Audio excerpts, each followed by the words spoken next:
sort of heavy at this stage, but it alternates, depending on how he feels. His energy levels, we just began to implement our cardio regimen and drop his carbs a little bit low. Nothing too drastic. He doesn't hold much fat. It's just a lot of water right now.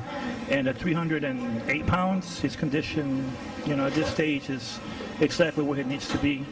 The contest is not next week. It's not in 2 weeks from now. It's in 8 weeks. We have more than enough time to peak perfectly, the day that it requires to peak. So sometimes they have a lot of athletes looking great 2 weeks before the show, 6 weeks before the show, but it's about, getting the work done at this moment to be productive on that day. So right now we're starting with the bench press movement. Yeah, this warm-up is excellent, man. I mean, kind of Oscar doing.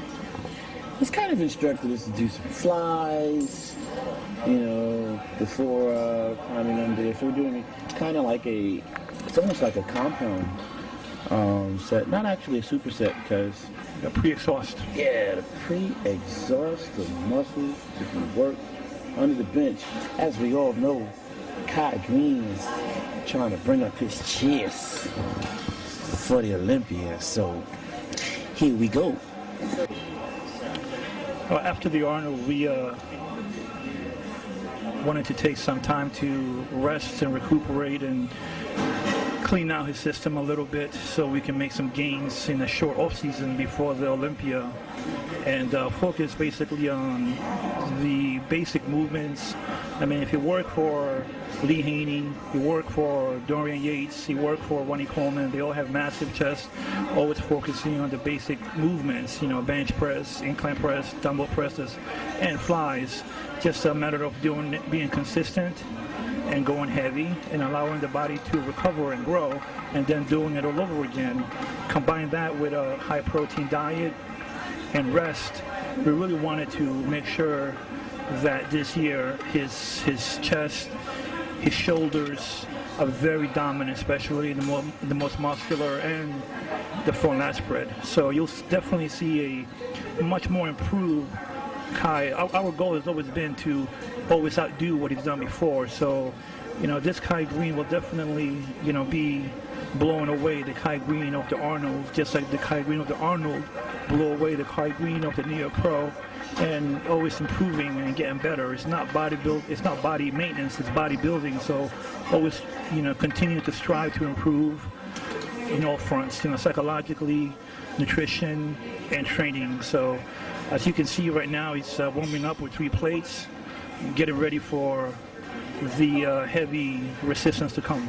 Well, I've said on numerous occasions, I've introduced Oscar and described him as,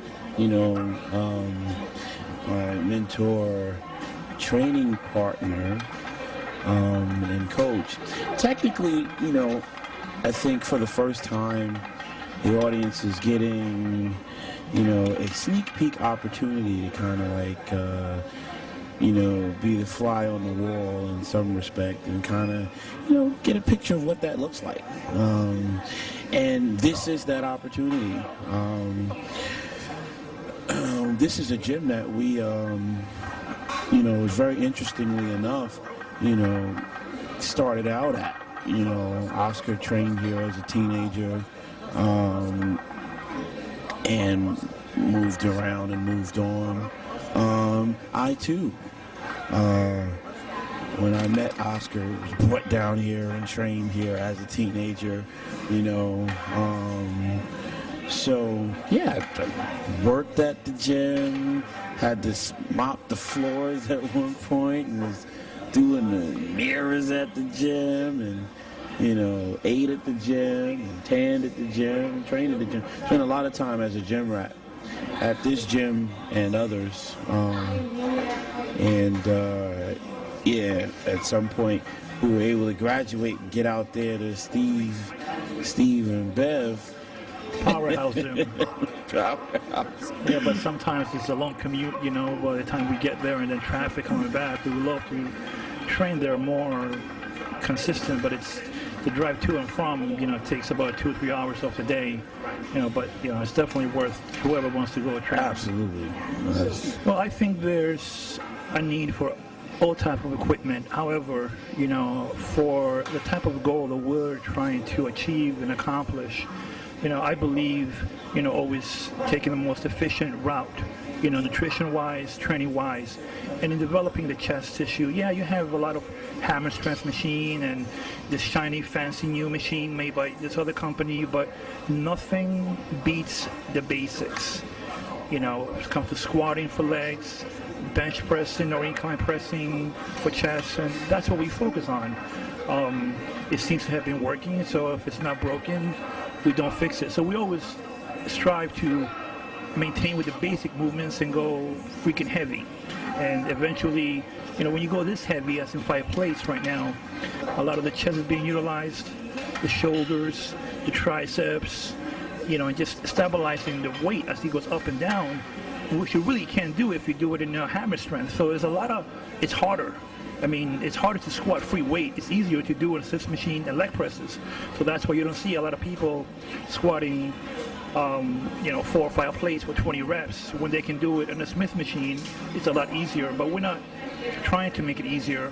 I'm trying to make it harder. Whenever you make an exercise harder, you make it better, because the muscle has to work that much more hard to bring the weight up, and therefore breaks it down, and through nutrition and rest builds it up stronger than ever. I believe in listening to my guru / coach / mentor / training partner.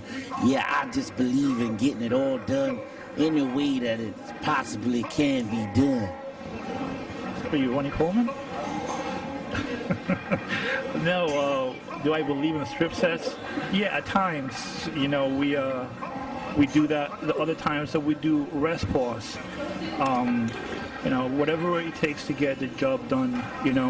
Intensity could be described in many different ways. This is one way to make it intense and to fatigue the chest muscle before we move over to inclines.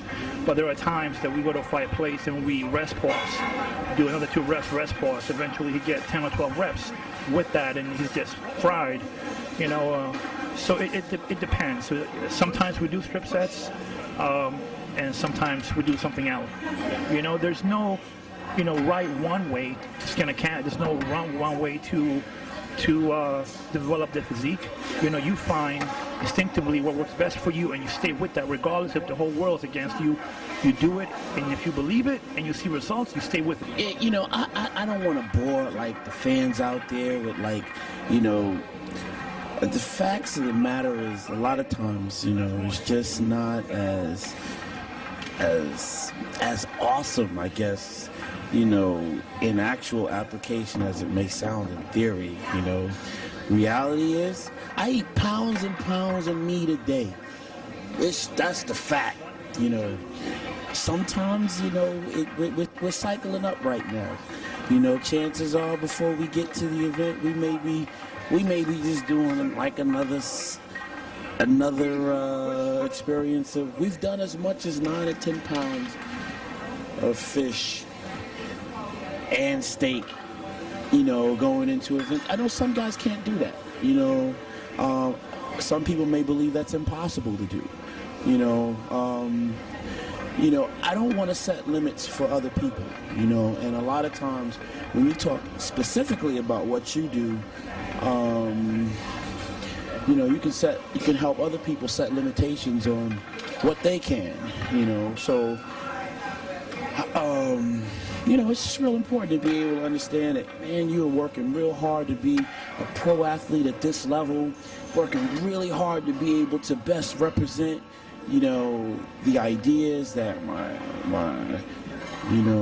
mentor, my training partner would expect for me to do and represent our camp and represent, Team MD, represent Muscle Men. Muscle Meds wants me to come out there and look like the dude that is doing what he is supposed to do behind the scenes. So, you better believe that if I say that I'm taking my carnivore, I'm doing it. You better believe that if I say that I'm taking my, methyl burn, then I'm going to do that. You know, if I'm taking my oxide, then I'm gonna do it, but I'm doing it with the end result in mind, and that result is being able to get out there at the Olympia stage 2009 this year, you know, and do what we came there to do. You know.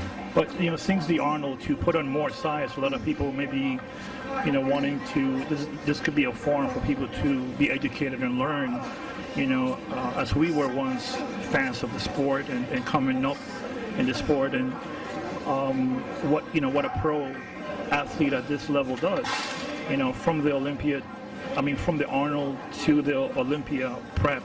You know, our main goal was to put on thickness and